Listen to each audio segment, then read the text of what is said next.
Some people just know they could save hundreds on car insurance by checking Allstate first. Like, to check the date of the big game first before you accidentally buy tickets on your 20th wedding anniversary and have to spend the next 20 years of your marriage making up for it. Yeah, checking first is smart. So check Allstate first for a quote that could save you hundreds. You're in good hands with Allstate. Savings vary. Terms apply. Allstate Fire and Casualty Insurance Company and Affiliates, Northbrook, Illinois. You go into your shower feeling, but as soon as you reach for the Irish Spring, your day immediately gets better. That crisp, fresh, unmistakable Irish Spring scent zings your brain and awakens your senses. So when you finally emerge from the shower, 37 minutes later, because you pay the water bill so you can stay in there as long as you want, you're ready to take on the day and smell great doing it. Irish Spring Body Wash and Bar Soap. Fresh, green, Irish. Shop now at Walmart.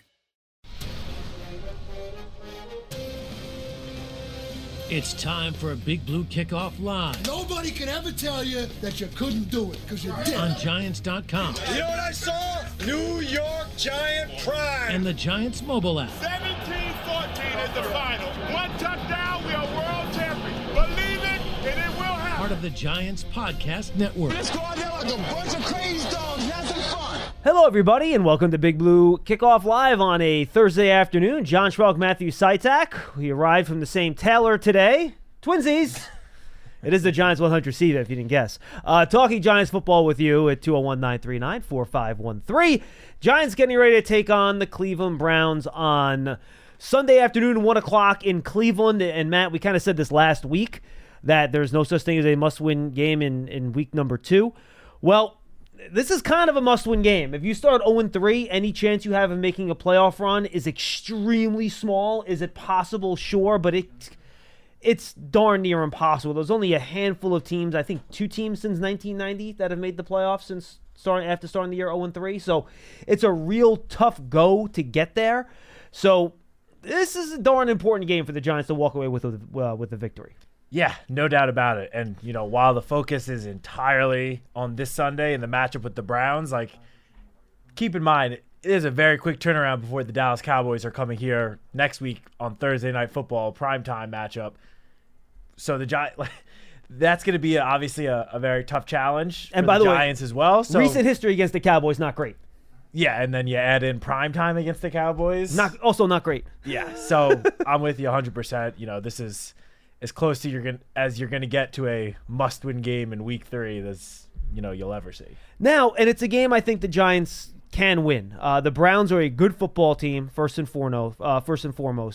They play well, especially on the defensive side of the ball. Literally at home since the beginning of last year, they're the best defense in football, and frankly, it's not particularly close. They give up 50 yards less than the second-best team over that period of time. They're only like 220 yards per game. It's an unbelievable stat. The Browns are just dynamite at home on defense, and their defense this year has been good. I know people might look at that first game against the Cowboys and say, hold on, John, they gave up 30 points against the Cowboys. How good could their defense be? Well, the Cowboys scored 1 offensive touchdown in that game. All right, Dak Prescott threw for less than 200 yards. Trevor Lawrence threw for less than 200 yards last week and completed, I believe it was less than 50% of his passes, if I'm not mistaken. I think it was 14 of 30 from throwing the football in that game. So their defense, especially against the pass, Matt, is very good. And it's very different than what we saw the first 2 weeks, where we saw a lot of zone from the Vikings, a lot of cover 3 last week, though we did see some man-to-man. The Browns always near the top of the league in terms of man-to-man defense they play. They're going to play press. You're getting nothing easy in this game. You're not going to get these 8-yard stop routes where, guys can catch it and run like we had from Neighbors last week.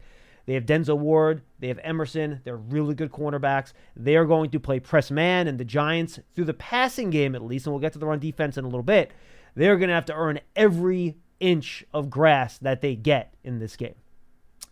Yeah, I didn't realize until a little earlier in the week you sent those splits of the Browns defense home versus away.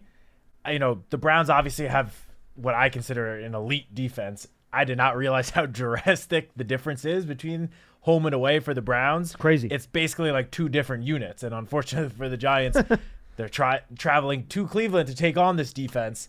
The pass defense, I mean, when you look at the defense altogether, they just have so much talent throughout the defense. On every single level, They have very talented players. I mean, you mentioned some of the guys in the secondary. Denzel Ward leads the way, 3-time Pro Bowl corner. Now, I will say he was on the injury report all of last week. He was a full participant each day last week, but then come game day, he only played 11 snaps against the Jaguars. What was he on the report for? I'm trying to remember. It was lower body, I'm assuming? I think so. Okay, yeah. fair enough. Not important. I'll check it out. I'll look it up. Yeah, so, seeing him as a full participant every day on the injury report, you would think, it's a shoulder, actually. Oh, Shoulder okay. injury. Interesting. You would think, full participant Wednesday, Thursday, Friday, he's good to go. He only played 11 snaps against the Jaguars, and that was, a close game. They only won 18-13, so it's not like they were blowing him out and decided, we'll rest our star corner. I'm curious to see when those snaps were played. I'm going to look that up right now.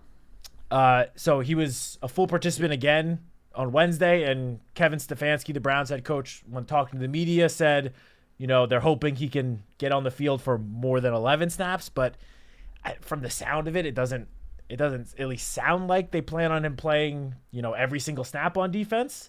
So that might be a situation where if the Giants see Denzel Ward is off the field, maybe that is when you take your shot, whether it's to Malik Neighbors, Darius Slayton, Jalen Hyatt, whoever it is.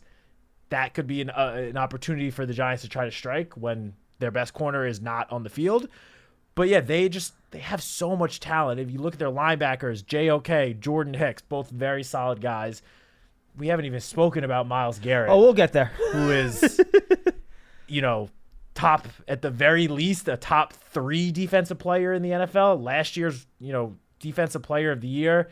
In my opinion, it's between him, T.J. Watt, and Micah Parsons as just the most dominant player in the NFL. No argument. And, all 3 of those guys you can make a very strong case for. So, yeah, this, the Vikings, obviously, week 1, they have a good defense, and especially after how they played against the 49ers last week, I think that a lot of people were sleeping on that defense. Last week, the Commanders, their defense, despite Dan Quinn leading the way, I would say is there are some holes. Definitely a step down from the Vikings, but this Browns defense is in my opinion, a whole other challenge that the Giants have not yet faced this season. So here's what he did last week, and this is interesting. So it looks like he played the first 2 plays from scrimmage, a 1st and 10 and a 2nd and 1. Then he went off the field for the next 2 plays, was back on for a 3rd and 7 on the second series of the game. Then you didn't see him again until the 2:29 mark in the first quarter. Then he played, it looks like, the next play at the 150 mark. Then you didn't see him again until the second quarter. He played a play at 8:32 and 6:28, both 3rd downs. Then he played 2 3rd downs in the 3rd quarter. So it looked like then he played his 3rd down in 3 3rd downs in the 3rd quarter. Then he played a random 1st and 10 in the 4th quarter. That seems like a weird play to play. I don't know why he played that play necessarily. But it seemed like after starting him off in the game, they quickly said, all right, big 3rd down. So at one point, he played 5 straight snaps from the 2nd quarter to the 3rd quarter, non-consecutive. They're all 3rd down plays. This might be a deal where they're trying to save him for key and essential 3rd downs or 2nd and longs in short passing situations. So they might want to try to keep him off the field when teams are going to try to run the ball at him. If it's a shoulder, they might not want him trying to tackle or take on blocks in the run game. So I think if the Giants do catch him on the field in those situations, call an outside zone play. Call a toss in that direction. Make him try to tackle. But my guess is that, again, just based on the usage after putting him on the field early in the game, and maybe they quickly realized his shoulder's not good enough for that, he seemed to only get played in situational 3rd down plays for the rest of the game. We see that with pass rushers a lot. situational pass rushers that just come down and clear passing situations. I feel like you don't see it that often with corners. No, you don't. Obviously, it's a guy that is dealing with a shoulder injury, but that's just not something you see every day. No, absolutely Especially not. for a player that's the team's top corner. Like, clearly, despite being a full participant, that shoulder nowhere close to 100%. Yeah, clearly. He played 52 snaps in week 1, and I'm going to have Aaron Goldhammer, who covers the Browns on the Giants Huddle podcast. That's going up later today. Him and Jonathan Vilma will be on, and I'll be sure to ask Denzel Ward to him to see exactly what he's hearing about Ward. And their 2 starting offensive tackles, by the way, which we'll get to in a second. But defensively, we talked about the system. In the secondary, we talked about Denzel Ward. Emerson, again, is a good player. You mentioned Grant Delpit. He's a good player at safety. Arusa Koromoa and Hicks, they're good players at linebacker. But Myles Garrett is just a difference maker. And they play him on both sides almost evenly, right and left. So I think if you're a Giant fan, you go, well, why don't you just put him over Andrew Thomas left? Because at least you think Andrew can control him. Garrett's still going to get his wins because he's Myles Garrett. He's just 270 pounds, but runs like a guy that's 245 pounds, which is what makes him special. So you hope you put him over Andrew Thomas. I did look it up. Jermaine Illuminor has played in games against Myles Garrett 3 times in his career. Once with the Patriots, once with the Ravens, and once with Las Vegas. So he has 3 games against Myles Garrett. I don't know how many times he lined up against him in those games. I will have Illuminor on Friday's Giants Huddle podcast, so I'll talk to him about Myles Garrett. You guys can check that out when it comes out. I'm doing the interview at around 2:45 today. But they do have some experience, but 2 sacks, 2 forced fumbles. The guy next to him, Zadarius Smith, is pretty good too, by the way. So that is going to be probably the biggest challenge the Giants have had this year from an edge rusher perspective based on their first 3 opponents. Yeah, and I honestly don't even think it's very close. Nope. Now, Garrett himself has been on the injury report with a foot injury. He was limited one day last week, did not practice another day. He obviously played in the game, and lo and behold, he looked like Myles Garrett. In each, you just mentioned, in each game so far this year, he has a strip sack. And in one of the stats that you sent me earlier in the week, he has, I believe it's the most, since 2020, he has 20 pressures that resulted in a turnover, which is the most in the NFL. He also leads the NFL in sacks since 2022 and leads the NFL in total quarterback pressures going back to 2020. So any way you look at it, this is easily the biggest challenge for the Giants offensive line to date. Might be all season. It might be, although those 2 other guys I mentioned that are in that running, they're coming. Those guys are on the Giants schedule, including one next week, but that we'll worry about that next week. But yeah, it's not only Myles Garrett on this defensive line that is so talented. I mean, you briefly mentioned Zadarius Smith, who's a veteran that's been around the league, has had success, with numerous different teams. But they also have 2 pretty talented guys on the interior, one of which is a familiar face to us around here, Dalvin Tomlinson, Dexter Lawrence's good friend, former running mate on the interior line, and Shelby Harris, who's another very solid, reliable veteran. So is Quentin Jefferson, by the way, who's their 3rd defensive tackle from the Jets. Also, good pro. Good play. Yeah, so that just goes to show that they have a lot of talent on that defensive line. They are deep. This is certainly going to be the toughest challenge to date for the Giants offensive line, who in the first 2 weeks, I feel like have sort of lived up to expectations, at least within this building. I know outside of this building, even with the additions of Runyon, Illuminor, Van Roden, Stinney as a reserve, outside of this building, people still seem to think that the Giants had one of the league's worst offensive lines, which I know I've said to you, I said to Paul on the show, made no sense to me whatsoever. I mean, I get it to a point. You want to see it before you proclaim that a line's going to be a lot better. I get it. For sure, but I just, going into the season, a lot of analysts around the NFL were ranking the Giants as a bottom 5 offensive line. And I was just like, I don't see how that is possible given the solid veteran additions that the Giants have made, in addition to Carmen Brasillo. And, the offensive line is starting to change those perspectives of people around the league. Because, that's fair. Each week all these different sites come out with offensive line rankings, and slowly but surely, the Giants are starting to creep up a little bit. I don't think they're 21st in pressure rate allowed according to PFF right now, which is still, again, you're in the middle third of the league, which is all you can ask. Going into the season, we said all we need this offensive line to be is just middle of the pack. Yeah. We don't need or expect them to be a elite top 5 unit, just middle of the pack. And it's only been 2 weeks, but so far they're living up to the bill. And believe it or not, they're top 10 in terms of pressure rate allowed against stunts and twists, which is just night and day. Oh yeah. And that I think does come down to coaching. For sure. Teaching the guys how to work that together with the right technique. All right, let's jump over to the Browns offense real quick here, Matt. And I'll use the expression, and I hate it, but I'll use it anyway. If there's ever a week where you're going to just sell out against stopping the run, this is the week. And look, I understand they have some good wide receivers there with Amari Cooper and Elijah Moore and Jerry Jeudy. I get all that. But the Browns want to run the football. Last week, they used extra offensive linemen on more snaps than any other team. 6 or 7 offensive linemen on the field. They split their load between Jerome Ford and Donta Foreman, 2 very physical, big-bodied running backs. They want to run the football. They do not want to have Deshaun Watson drop back to pass 50 times or 40 times like he did in week 1 against Dallas. They want to make it a little bit easier on him. They want to run the football. You have to stop the run this week. You just have to. That needs to be mission 1, 2, 3, 4, and 5. And if you do, and you make Deshaun Watson try to beat you with the way he's played in recent history, if he does, you tip your cap. But he has not shown that he's able to do that in recent years. So to me, Matt, this is a stop the run 1st, 2nd, 3rd, 4th, and 5th, and then you figure out what you're doing against the pass. Yeah, I mean, I could not agree more. This is definitely not the Houston Texans Deshaun Watson. It is not. We grew accustomed to seeing his first couple of years in the league. He looks like a different player out there, and he just, I don't know what it is, but maybe he's lost some of his confidence. I don't know, but he certainly is not the same quarterback that we saw in Houston just a couple of years ago. In the week 1 game against Dallas, he completed only 53% of his passes for 169 yards, 1 touchdown, 2 interceptions.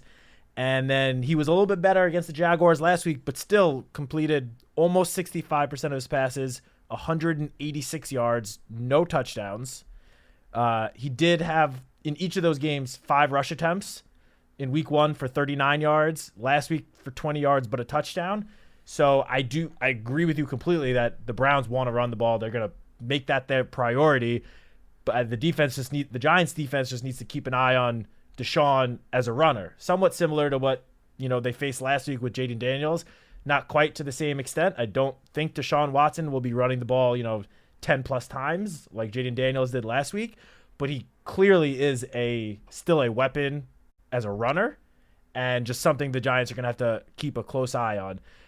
In terms of him passing the ball with the weapons they have, Jerry Jeudy is, he's looked pretty solid these first 2 weeks. He's been good. He's been better than Amari Cooper. Especially given just the passing attack in general for Cleveland has really struggled. He's been solid. He hasn't been, jaw-dropping or anything, but he's been a pretty solid receiver. Amari Cooper, despite his limited stats in the first 2 weeks, he's still a very talented wide receiver.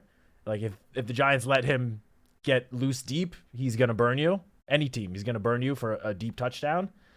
One thing that might help the Giants a little bit is that Kevin Stefanski said yesterday that it is unlikely that tight end David Njoku will be able to suit up this week. Njoku is just such a solid and underrated tight end around the NFL.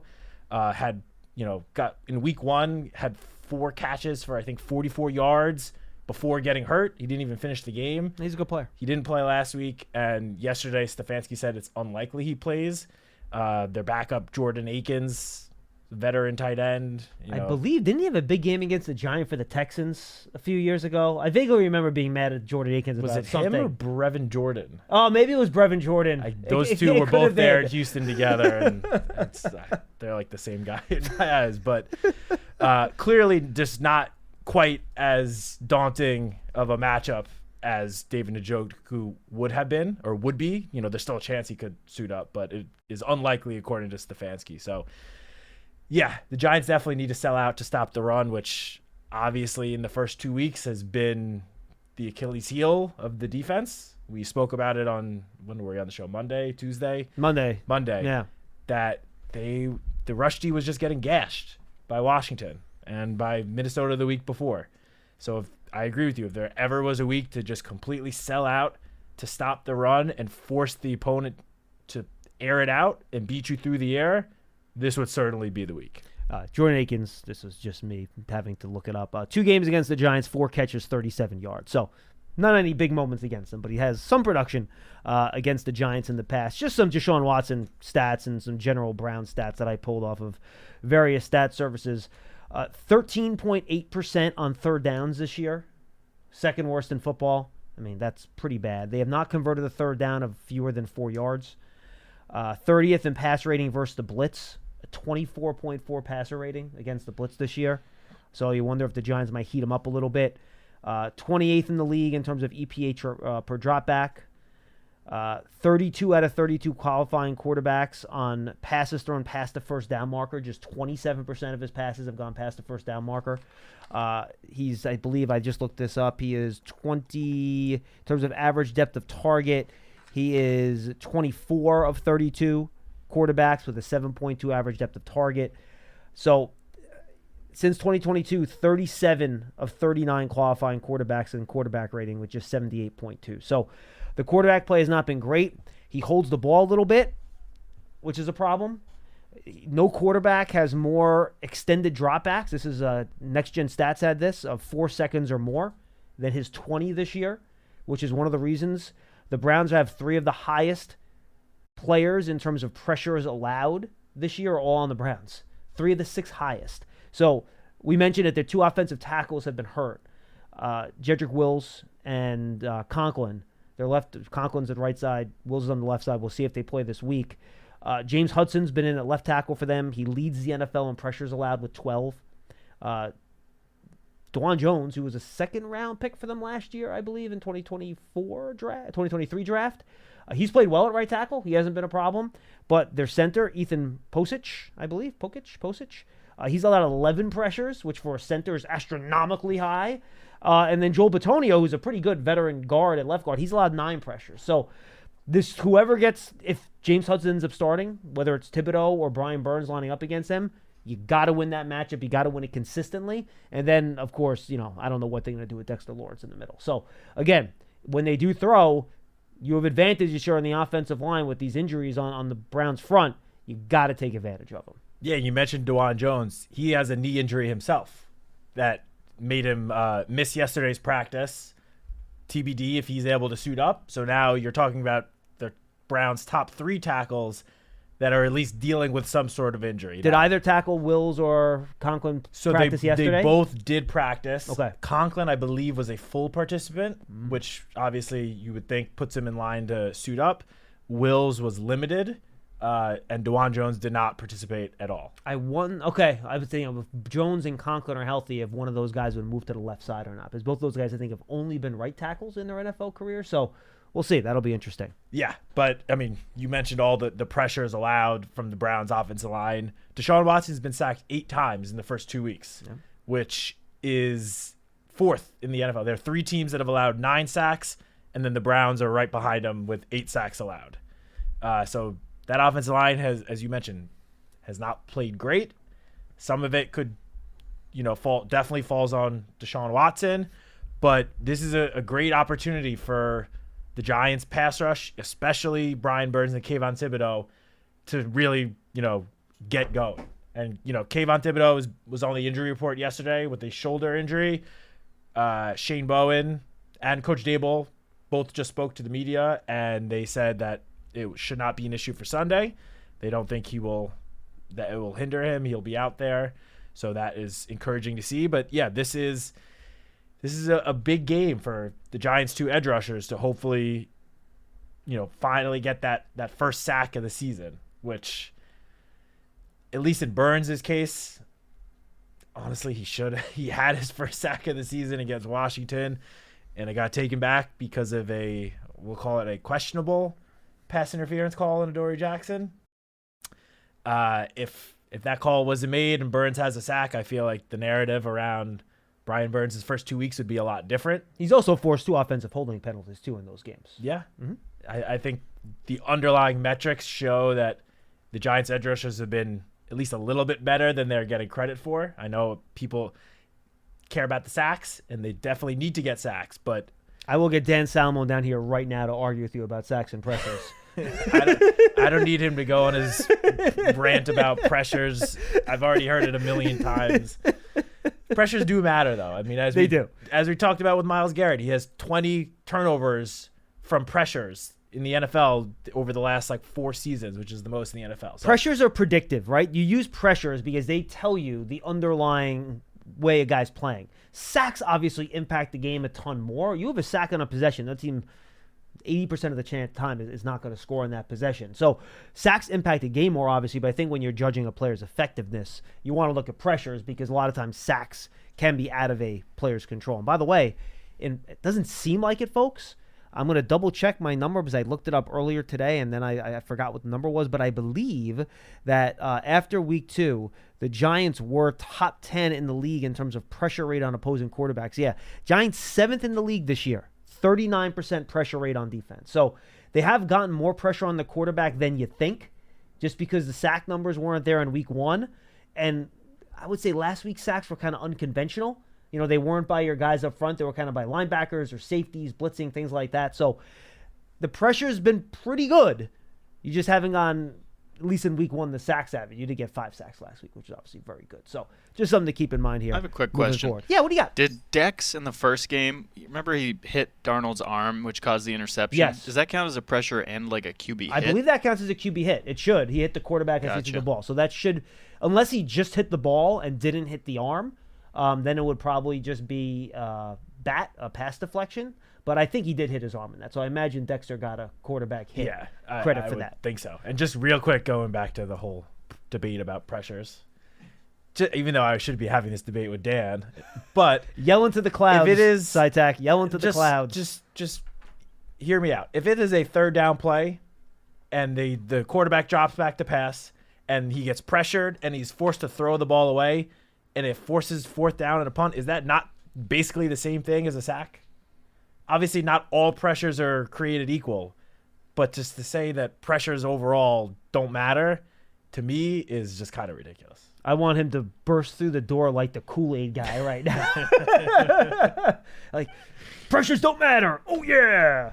201-939-4513. Dan, we've had Dan on our stuff a couple times over the course of the years. He's not a big fan of being on camera, but we love Dan. He's awesome. He kind of manages all our editorial and written content on the website. So he's been here for a long time. I tried to get him to come on for a guest appearance. He doesn't want to do it. He does not. I'll keep working on him. I'll keep working on too. him. Giants Huddle Podcast, folks. I already mentioned it twice. Not up yet, but going up later on today. You're going to have Jonathan Vilma, who's doing the game on Fox today.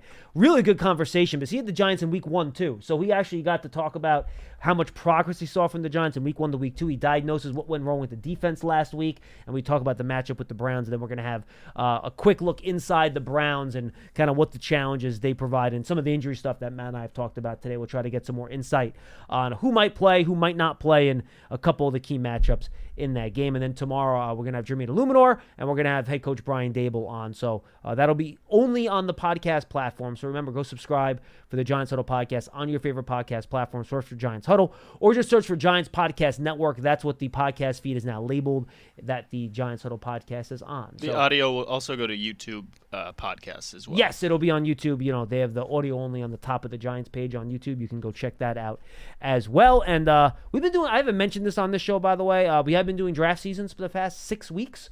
So a bunch of those are up there. We have some really good interviews. Jim Nagy, Galco, they run the Senior Bowl and Shrine Game specifically. We did Bruce Feldman on his Freaks list, which is always good. So go check those out. Now Tony's been unveiling his top 10s at each position. We did offense this week. We're taking next week off because it's a short week. And frankly, I think Pearson might have shit me in my sleep if I made him edit another podcast.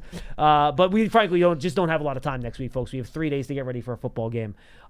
So no draft season next week. Then we'll do top 10 defenses, top 10 defensive players at each position for Tony on the following week. So go check out those podcasts. Just search for draft season. Draft season will also pop up on that Giants Podcast Network feed. All right, 201-939-4513. Let's go to Vinny in Connecticut. He will lead us off. Hey, Vin. Hey, guys. Hey, before I get to my Giants point, I just want to point out, because, Matt, I know you're a New York Mets fan. Yes. Man, how good does Acuna look replacing Lindor right now? I'm telling you, I am so excited about this kid. It's so exciting being a Mets fan right now. It's crazy. Yeah, absolutely crazy. I try not to get too excited because he's only played 3 games in the majors, but he so far looks like an absolute stud. He does. He looks like the real deal. Real exciting. And by the way, I can't let you guys do this. 3-game winning streak for the Yankees, by the way. They're leading the AL East up to 5 games. And they're looking. The Yankees are they fine. Are looking the Mets really, are fighting. Shut up. They are looking really good to get that first round bye in the American League. All right. Well, and the Mets had no expectations for this season, and right now we have a 2-game lead for the wild card. Why are you spot, being so defensive? Did I say exactly? Anything? Hey, hold on, Pearson. Did I say one thing negative about the Mets? You told No, me. but you transitioned to the Yankees pretty quick. Well, I just wanted. And I you wanted told me to give, shut up. Well, I did do that. I just wanted to give the Yankees their props, but see, Yeah, this the is- Yankees get their props every season. Not Let the on the Mets have a show. little fun in the sun. See, defensive Met fans, that's what it is. The Red Sox stink. Yankee fans are always trying to rain on our parades. That's why. Hey, I didn't. Did I say one negative? I didn't say one bad thing about the Mets. All right. No, you Not brought one. up the Yankees, John. Well, I'm a Yankee That's- fan. It's my job to bring up But the you didn't- Yankees.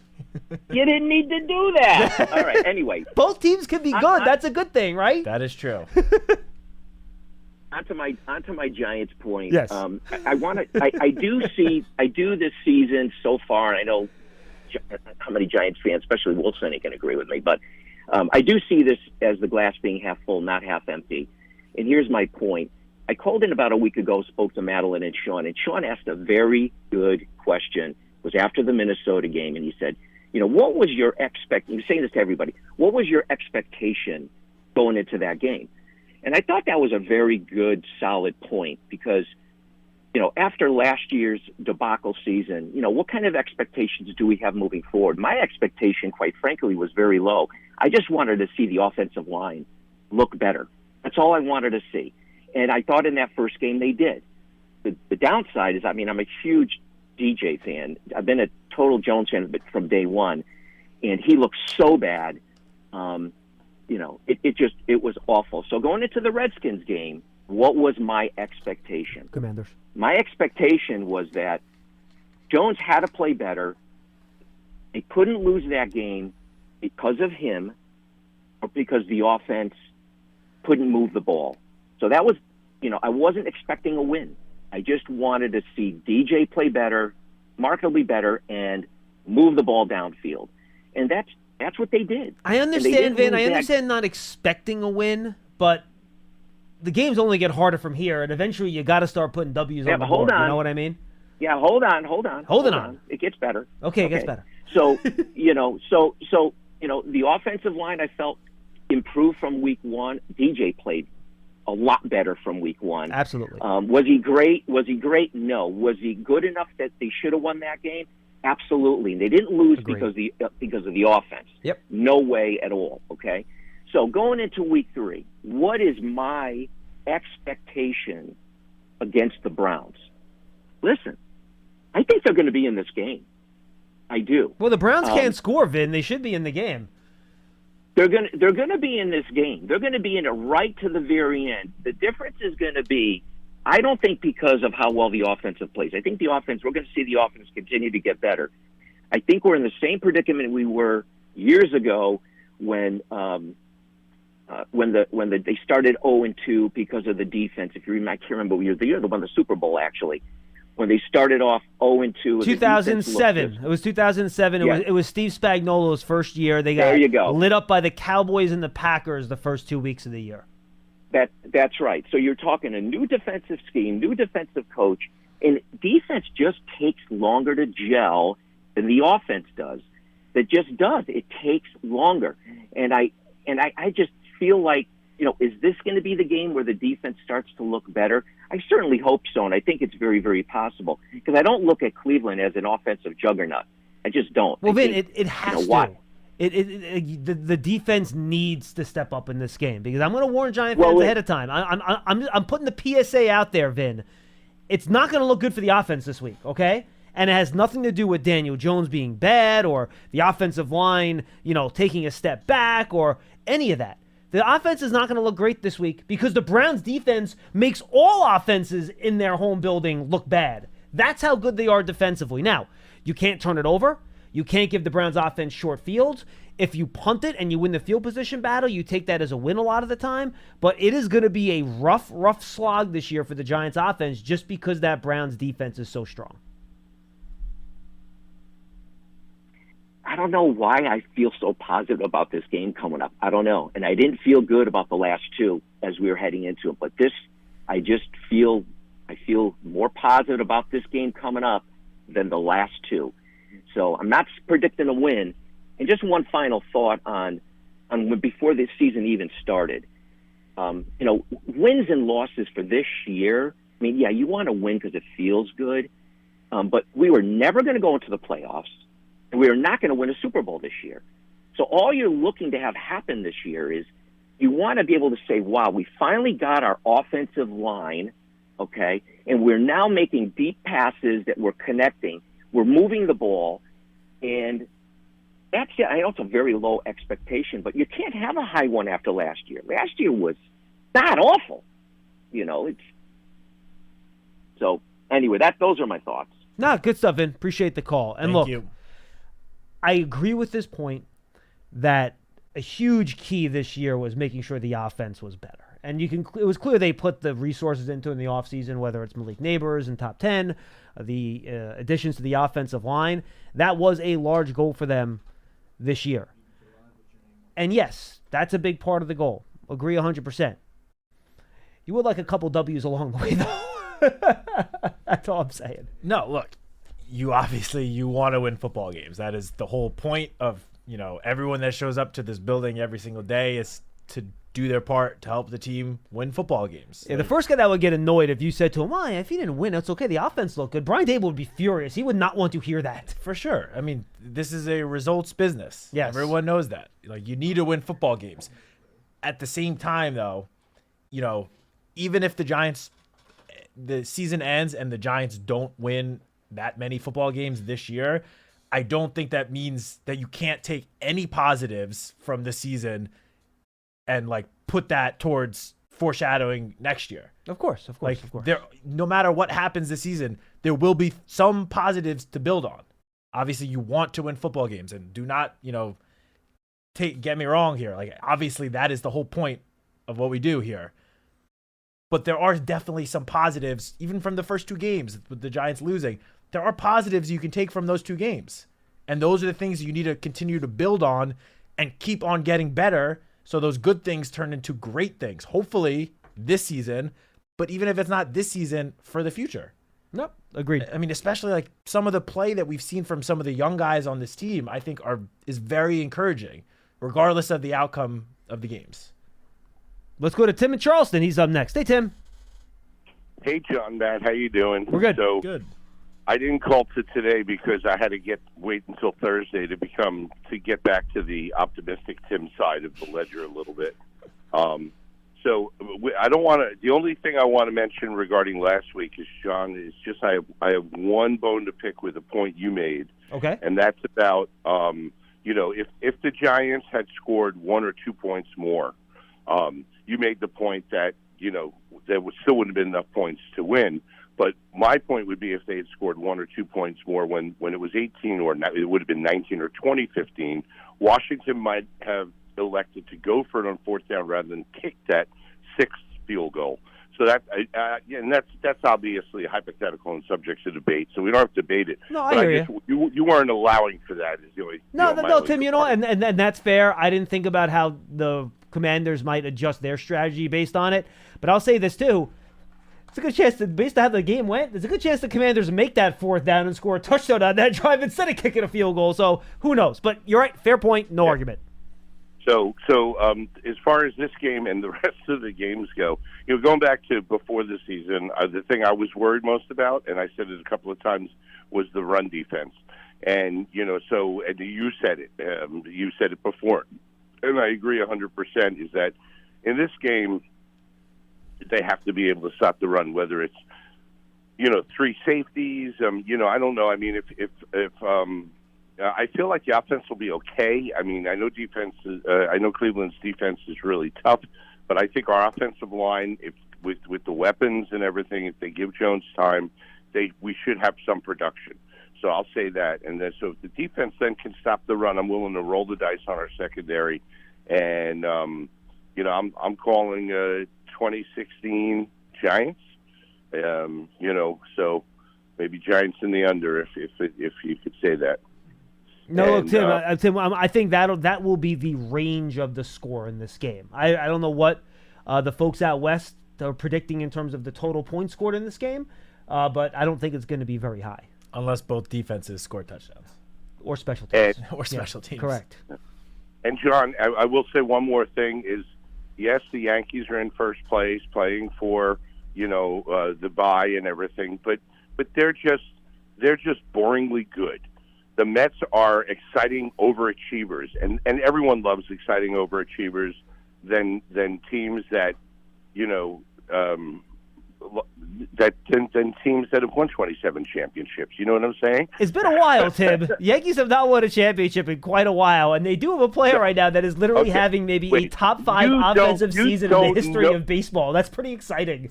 You don't know what quite a while is. We've got that's 38 fair. years. 38 years, my friend. No, Tim, remember, I'm a Knicks fan. I know exactly what quite a while means. Trust me. Yeah, me too. All right, thanks, guys.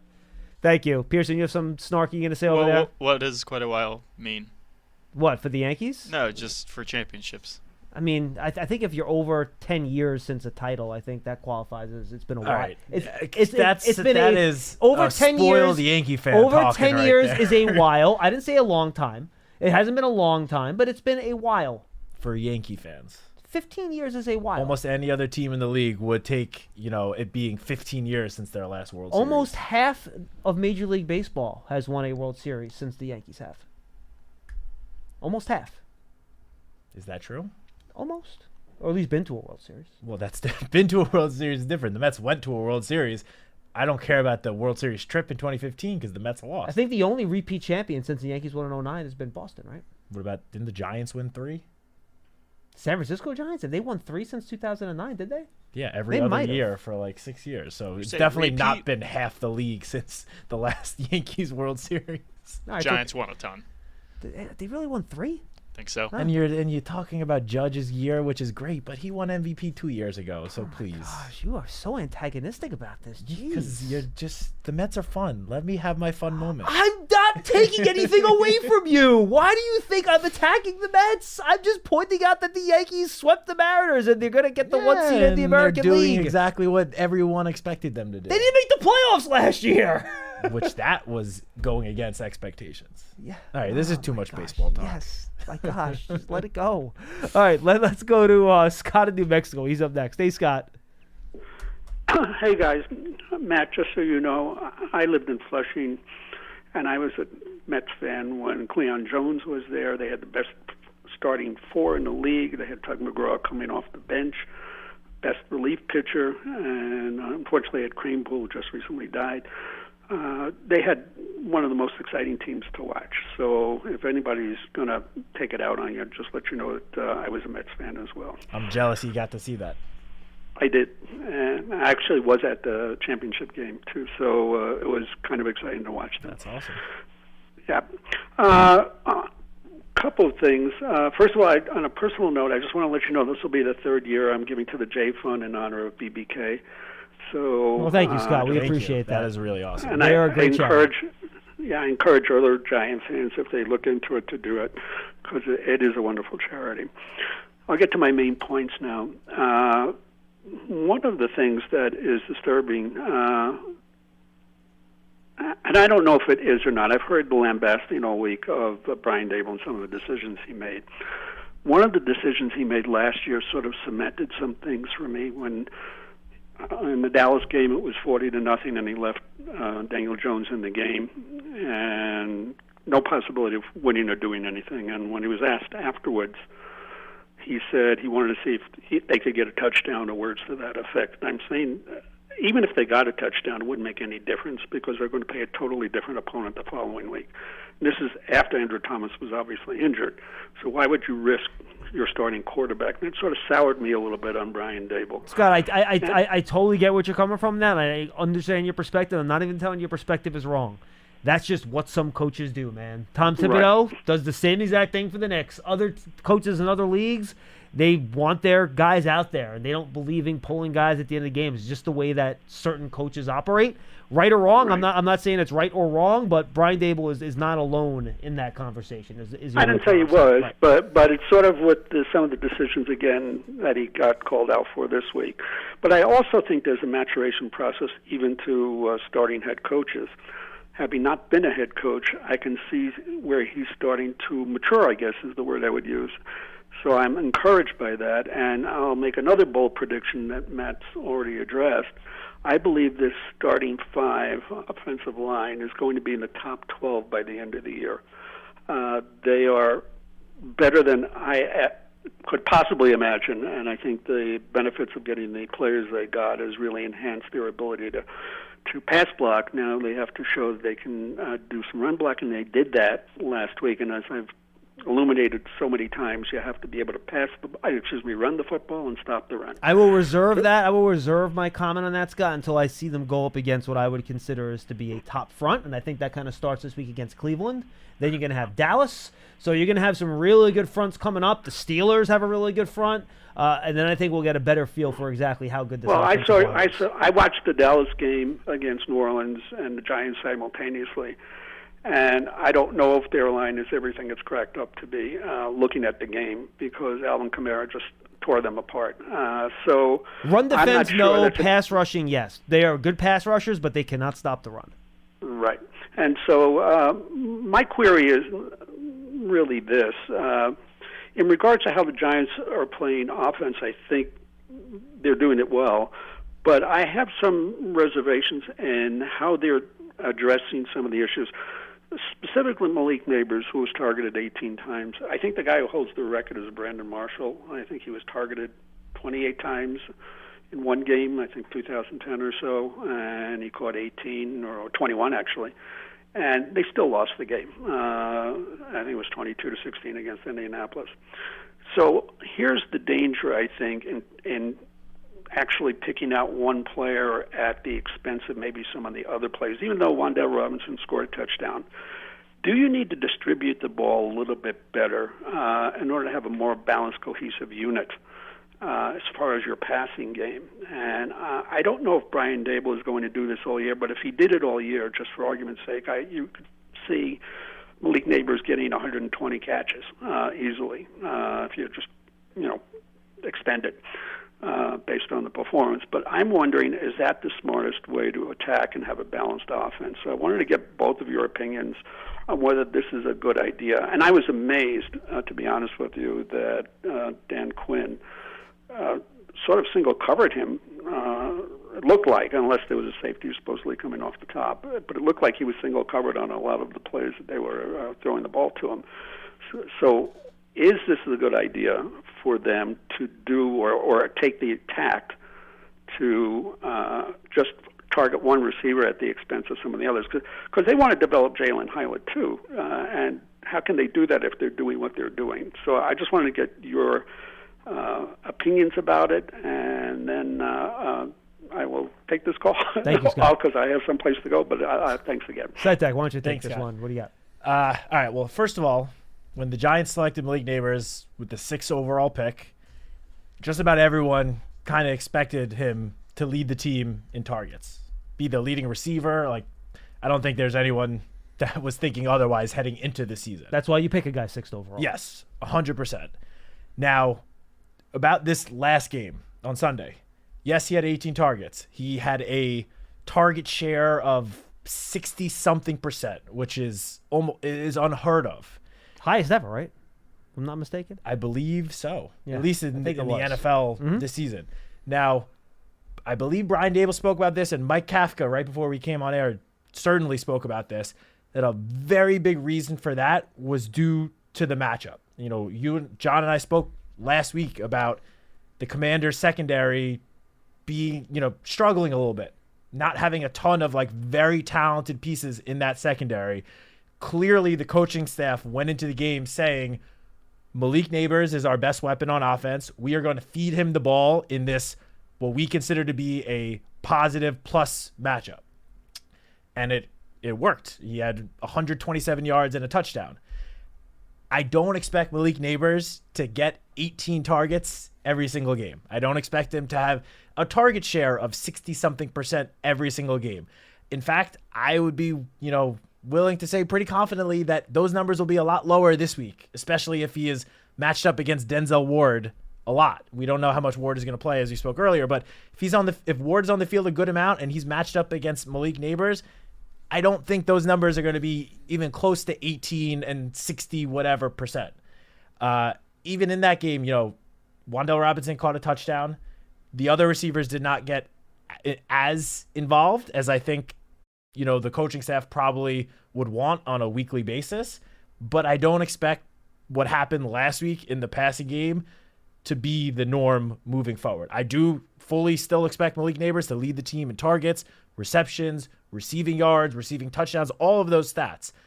But I don't think it's going to be such a drastic difference between him and the other pass catchers in the offense moving forward for the rest of the season as it was this past Sunday. Rarely will I get upset with a team getting their best playmaker the ball as much as they can. That's what you want. Did Cowboy fans were upset that CeeDee Lamb led the league with 181 targets last year? I don't think so. Tyreek Hill with 171? Nope. Think Raider fans wanted Devontae Adams to get less than 175 targets last year? Probably not. So I don't have a problem with it, and I think what you'll see, Scott, once teams adjust to what the Giants are doing, and Daniel Jones said in the locker room yesterday he's starting to see at the end of that game the Commanders were sliding some coverage to Neighbor's side, and you see that more and more, that's when other guys get to eat, right? So once he draws the extra attention, that's when the other guys got to win their one-on-one matchups, and that's when they get the football. But if you're going to cover the other team's best wide receiver one-on-one, guess what? I want Daniel Jones looking at Malik Neighbors every time. If you have man-to-man across the board, I want his first read to be Neighbors. Every single play. Get that man the football. He turned 2 8-yard stop catches into 15-yard gains last week. Easiest throws Daniel Jones will ever make all year. Turned into explosive plays because Malik Neighbors is unbelievable with the football.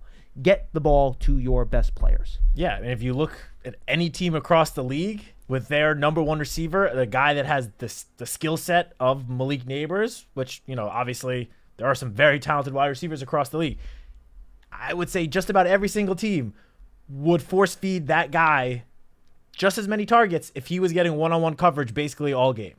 Guys, these are the top target guys in the league last year. CeeDee Lamb, Devontae Adams, Tyreek Hill, Garrett Wilson, Amon-Ra St. Brown, Puka Nacua, Stephon Diggs, A.J. Brown.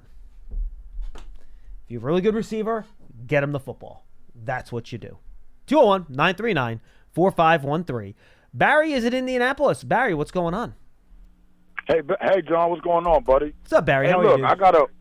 I'm all right. I'm chilling. Hey, I got 2 bold predictions, and I got let's talk about the first 2 games. I pretty much want to say my opinion about the first 2. Bring it. I feel like the first game, we just lost momentum. I think once we had that, when we caught that fumble, when Phillips caught that fumble, right? And I think if we would have scored the touchdown, it would have been a whole totally different ball game.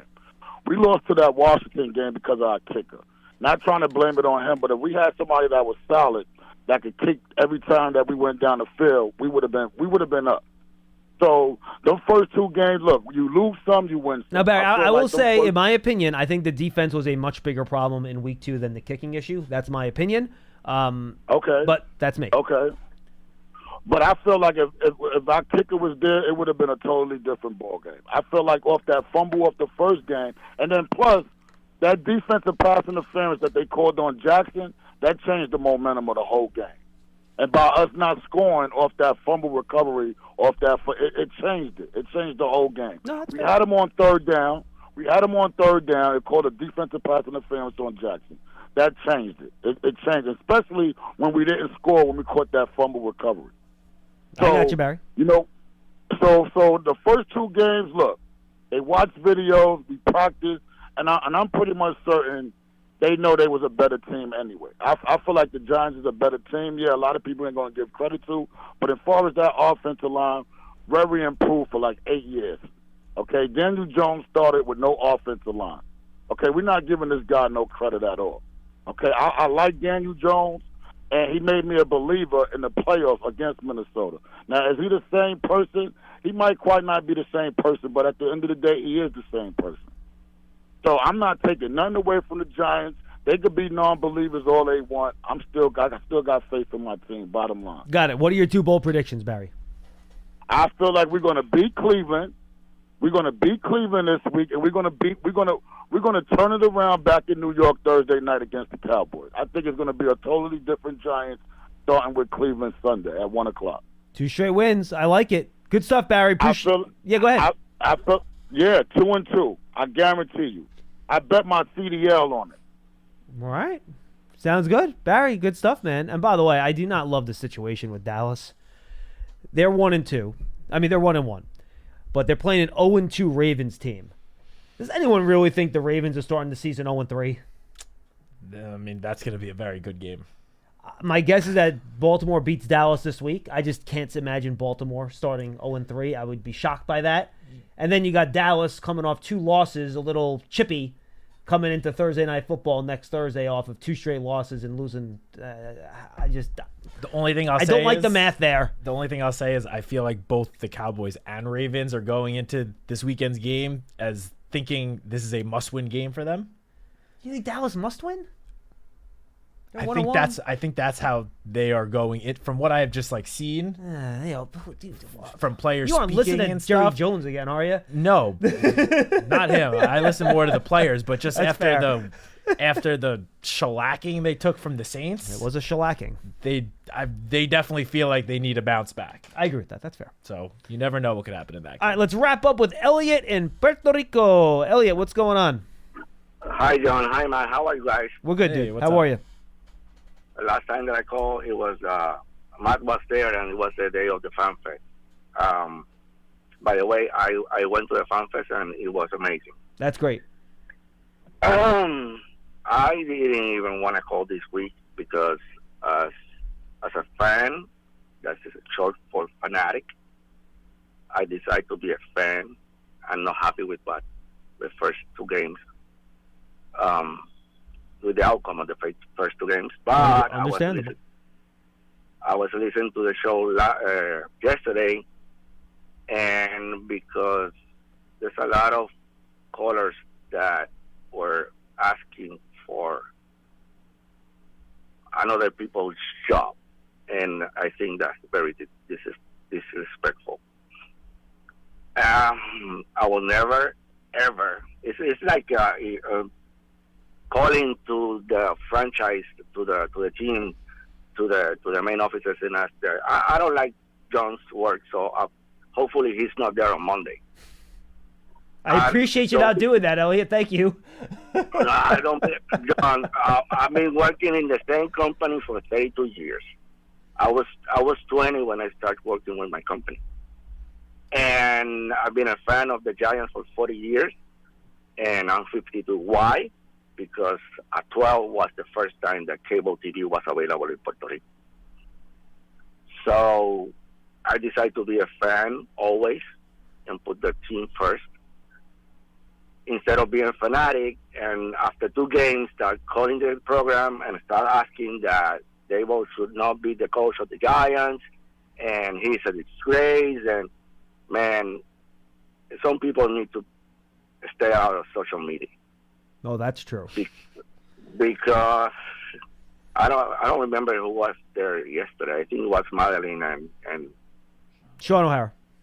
And Sean O'Hara. I don't know how could they, I know that on Monday was maybe worse than yesterday, but yesterday was horrible. All the callers were calling about this and that should not be there. Guys, take it easy. It's 2 games. The season's just starting.